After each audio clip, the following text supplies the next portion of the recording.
बिस्मिल्लाहिर्रहमानिर्रहीम। अस्सलाम वालेकुम। मैं शकील मलिक आपकी खिदमत में हाजिर हूँ। आज सुप्रीम कोर्ट में बड़ा केस है और बड़ा केस जनाब के बड़े फ्राडिये का है, बड़े कब्जा माफिया का है, यानी कि मलक रियाज का बहरिया टाउन का केस आज सुप्रीम कोर्ट में ज़ेर समात है। लेकिन इससे पहले ही मलिक रियाज ने अपनी कारागरी दिखाई है और चीफ जस्टिस जनाब जस्टिस काजी फ़ायज़ ईसा साहब से रब्ता कर लिया है और इसके साथ साथ मौके से फ़ायदा उठाना मलिक रियाज से बेहतर कोई नहीं जानता। और इस वक्त जो एक स्नैरियो है जिसमें यह तासुर मिल रहा है कि शायद मियाँ नवाज शरीफ जो हैं उनके लिए एक सहूलत कारी मौजूद है, तो लिहाजा उन्होंने नवाज शरीफ के वकील की खिदमात हासिल करने का फ़ैसला किया है। और इसके साथ साथ जनाब एक और बड़ी दरख्वास्त आज अदालत में आने जा रही है और ये दरख्वास्त कहाँ आ रही है, किसकी दरख्वास्त है, इसकी तफसीलात आपके साथ शेयर करनी है। लेकिन उससे पहले दरख्वास्त है कि हमारे इस चैनल को सब्सक्राइब कर दें, बेल आइकन को प्रेस कर दें ताकि हमारी तमाम वीडियो सबसे पहले आपके पास आएँ, और वीडियो को लाइक भी किया करें, शेयर भी किया करें और कमेंट्स बॉक्स में अपनी राय का इजहार भी ज़रूर कर दिया करें। तो जनाब सबसे पहले करते हैं कि एक जो बड़ी दरख्वास्त आज अदालत में आने जा रही है वो कौन सी दरख्वास्त है और इससे क्या होगा। तो जनाब ये दरख्वास्त इस्लामाबाद हाई कोर्ट में आएगी और इस हवाले से तैयारी जो है वो मुकम्मल है। किसी वक्त भी ये दरख्वास्त दायर कर दी जाएगी और ये दरख्वास्त है मियाँ नवाज शरीफ की जो हफाजती ज़मानत है इस हवाले से। और दरख्वास्त की तैयारी कर रहे हैं जनाब आज़म नज़ीर तारड़ साहब ने की है और इसके साथ साथ अमजद परवेज़ एडवोकेट साहब वो इसमें पेश होंगे। और मुमकिना तौर पे इस दरख्वास्त पर समात chief justice Islamabad high court जनाब आमिर फ़ारूक साहब की सरबराही में 2 रुकनी बेंच या सिंगल बेंच भी कर सकता है। हालांकि नैब से मुतल्लिक जो केसेस होते हैं उसमें 2 रुकनी बेंच समात करता है, लेकिन अभी माजी करीब में ऐसी मिसाल मौजूद है कि जिसमें सिंगल बेंच ने भी जमानत दी है, यानी कि चौधरी परवेज़ इलाही के केस में जस्टिस अमजद रफ़ीक साहब पर मुश्तमिल लाहौर हाई कोर्ट का सिंगल रुकनी बेंच था जिसने उनकी जमानत मंजूर भी की थी और उनको रिहा करने का हुक्म भी दिया था। और उसी बेंच ने यह हुक्म दिया था कि चौधरी परवेज़ इलाही साहब को बाहिफाजत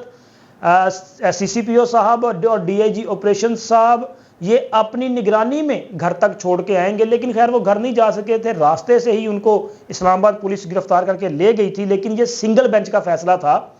और मुमकिन है कि यहाँ इस्लामाबाद हाई कोर्ट में भी सिंगल बेंच इस पर समात करे, लेकिन ज़्यादा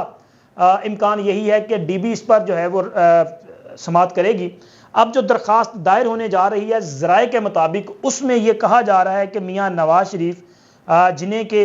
इवन फील्ड और अल अजीज़िया में सज़ा दी गई थी, इवन फील्ड रेफरेंस में उनको दी जाने वाली सज़ा पहले ही मुअत्तल हो चुकी है, जबकि अल अजीज़िया में जो उनको सज़ा है उसका मामला इस्लामाबाद हाई कोर्ट में पहले से पेंडिंग है। लेकिन वो पेंडिंग के मामले पर दरख्वास्त नहीं जा रही, ये हिफाजती ज़मानत की दरख्वास्त है। ताहम फ्लैगशिप के मुतालिक जो रेफरेंस था वो एहतसाब अदालत ने ख़त्म कर दिया था, उसमें मियाँ नवाज शरीफ को बरी कर दिया गया था। तो ये दरख्वास्त जो दायर की जा रही है इसमें कहा जा रहा है कि मियाँ नवाज शरीफ वतन वापस आ रहे हैं, वो खुद को अदालत के सामने पेश करना चाहते हैं, अदालत के सामने सरेंडर करना चाहते हैं, लेकिन उनको हिफाजती ज़मानत दी जाए ताकि वो अदालत तक आ जाए, उनको रास्ते से गिरफ्तार ना कर लिया जाए। और ये प्ली ली जाएगी कि मियाँ नवाज शरीफ लाहौर आ रहे हैं और उनकी आमद हफ्ते के रोज़ शाम तक मतवक्के है, तो लिहाजा बीच में जो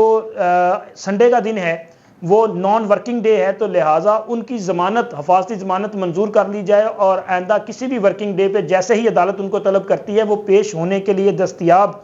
होंगे। अब इस पे फैसला अदालत ने करना है, लेकिन तासुर ये दिया जा रहा है या तासुर ये आ रहा है कि मियाँ नवाज शरीफ को रिलीफ मिल जाएगा, क्योंकि मुस्लिम लीग नून एक बड़ा पावर शो करने की तैयारियां कर रही है। मीनारे पाकिस्तान पे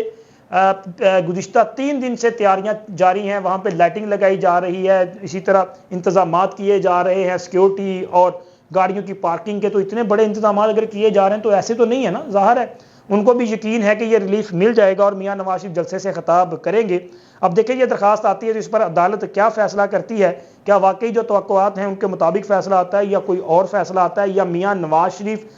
हफ्ते के दिन लाहौर में लैंड करते हैं या इस्लामाबाद में लैंड करते हैं। क्योंकि उनका शेड्यूल चेंज ज़रूर हुआ है, वो पहले उन्होंने शाम 6 बजे आना था, लेकिन अब वो तकरीबन 11:30-12 बजे आ रहे हैं। अब 11:30-12 बजे अगर आना है तो हो सकता है कि इस्लामाबाद आ जाएं और यहाँ पे खुद अदालत के सामने पेश हो जाएं और फिर यहाँ से शाम को लाहौर वापस चले जाएं और वहाँ पे जलसे से खिताब करें। लेकिन जो भी होगा ये अगले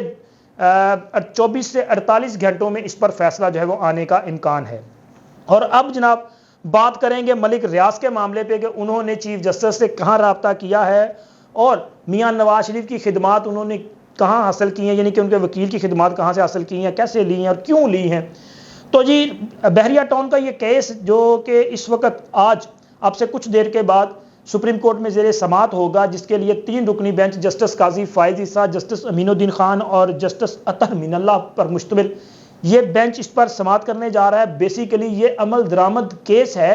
क्योंकि सुप्रीम कोर्ट पहले ही ये हुक्म दे चुकी है कि जिसमें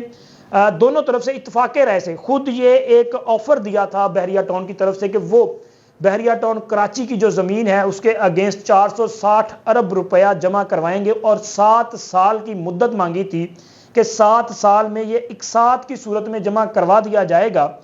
इस पर बताया यह भी जा रहा है कि गुज़िश्ता कोई 1.5-2 साल से ये इकसात भी जमा नहीं करवाई जा रही। और हैरत की बात यह है कि अगर ये पिछले 1.5-2 साल से इकसात नहीं आ रही थी तो उस वक्त सुप्रीम कोर्ट की जो इंतज़ामिया थी, यानी कि चीफ जस्टिस साहब जो थे, जस्टिस गुलजार साहब और जस्टिस जनाब बंदयाल साहब, उमरता बंदयाल साहब, इन्होंने इस पर तवज्जो क्यों नहीं दी? वो पैसा क्यों उनसे वसूल नहीं किया गया? आखिर क्यों उनके लिए ये रायत दी गई और क्यों सहूलतकारी दी गई? और जस्टिस काजी फायज ईसा साहब ने आते ही इस मामले को नोट किया और इसको फौरी तौर पर टेकअप किया। अब आज इस पर समात होगी, लेकिन आज की समात से कबल ही मलिक रियाज की तरफ से एक मुतफर्रिक दरखास्त इस्लामाबाद सुप्रीम कोर्ट में जमा करवाई गई है। अच्छा, ये मुतफर्रिक दरखास्त भी मुनफरिद नौइयत की है, लेकिन देखिए अब इसको इंटरटेन किया जाता है या नहीं किया जाता, क्योंकि अगर एक मामला जिस पे सेटलमेंट हो चुकी हो, फैसला आ चुका हो, उसमें नई प्रेयर नहीं की जा सकती। अब इसमें नई प्रेयर जो है वो कर दी गई है अदालत के सामने और अदालत के सामने बाकायदा तौर पे एक नया केस पुट कर दिया गया है बहरिया टाउन की तरफ से और मलिक रियाज साहब की तरफ से। और उसमें यह कहा गया कि हमारे पास पैसा ही नहीं है, मतलब वो पैसा देने से एक तरह से इनकार कर रहे हैं और जो सहूलत लेने की कोशिश कर रहे हैं वो इस तरह से है कि पहले मलिक रियाज साहब की तरफ से इसी केस में जनाब एतजाज अहसन साहब पेश होते रहे हैं, फिर उसके बाद अली जफर साहब ये पेश होते रहे हैं। ये दोनों वकला इन अयाम में पेश होते रहे हैं जब यहाँ पे हुकूमतें कोई और थी, यानी कि बैरिस्टर एतजाज अहसन साहब पहले पेश हुए, फिर उसके बाद जब इमरान खान की हुकूमत थी तो उस वक्त अली जफर साहब पेश होते रहे। उसकी वजह यह थी कि मलिक रियाज साहब हर वक्त मौके पे चौका लगाने की कोशिश करते हैं और उन्होंने मौके से फ़ायदा उठाने की कोशिश की कि ऐसे वकला की खिदमात हर दौर में हायर की जिनको वो समझते थे कि सुप्रीम कोर्ट में इनकी वजह से या इनकी सियासी वबस्तगी की वजह से मुझे फ़ायदा मिल जाएगा। और आज उन्होंने क्या पैंतरा खेला है कि अब उन्होंने मियाँ नवाज शरीफ के वकील की खिदमात हासिल कर ली हैं। मुतफर्रिक दरखास्त में उनके जो वकील हैं उनका नाम है सलमान असलम भट्ट साहब। ये वो शख्सियत है जो मियाँ नवाज शरीफ की वकालत भी कर चुके हैं और अब यही ख्याल किया जा रहा है कि अब मलिक रियाज साहब बदली हुई एस्टेब्लिशमेंट के ज़रिए जो है वो रिलीफ लेना चाहते हैं और मियाँ नवाज शरीफ के वकील के ज़रिए ये रिलीफ लेने की कोशिश कर रहे हैं। लेकिन खैर इनको रिलीफ मिलता है या नहीं मिलता ये तो अदालत ने फैसला करना है। जस्टिस काजी फायज ईसा साहब फैसला करेंगे, जो कहते हैं कि उन्होंने आइन और कानून के मुताबिक चलना है और सुप्रीम कोर्ट में अब आइन और कानून की पासदारी होगी। लेकिन जो प्रे की गई है इस मुतफर्रिक दरखास्त में, उसमें यह कहा गया है मलिक रियाज साहब की तरफ से, वो ये कहते हैं कि एक तो उनको जो ज़मीन की ट्रांसफ़र होनी थी मलीर डेवलपमेंट अथॉरिटी की तरफ से उसमें भी अभी तख़ीर की जा रही है, यानी कि उन्होंने 16,896 एकड़ ज़मीन मजमूई तौर पे ली थी और अभी तक 5,000 एकड़ से ज़ायद ज़मीन उनको ट्रांसफ़र